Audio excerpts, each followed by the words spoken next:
আল্লাহ তাআলা হযরত উযাইর আলাইহিস সালাতু ওয়াস সালামের নিকট ওহী পাঠালেন এবং বললেন, হে উযাইর, যখন তোমার থেকে কোনো গুনাহ হয়ে যায় তখন সেটা ছোট মনে করবে না, বরং দেখবে কেমন মহা পরাক্রমশালী এক মালিকের নাফরমানি করা হয়েছে। যখন তোমার কাছে কোনো সুখ পৌঁছে তখন সেটাকে ছোট ভেবো না, কেননা দেখতে হবে কেমন মহান সত্তা তোমাকে রিজিক দান করেছেন।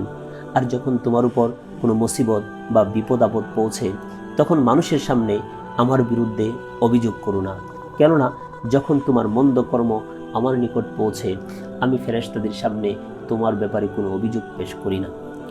রাসূল আকরাম সাল্লাল্লাহু আলাইহি ওয়াসাল্লাম ইরশাদ করেন, মান খারাজা মিন যুল্লিল মাসিয়াতি ইলা ইজ্জিত তাআতি আগনাহুল্লাহু তাআলা মিন গায়রি মালিন ওয়া আইয়াদাহু মিন গায়রি জুনদিন ওয়া আ'আজ্জাহু গায়রা আশিরাতিন।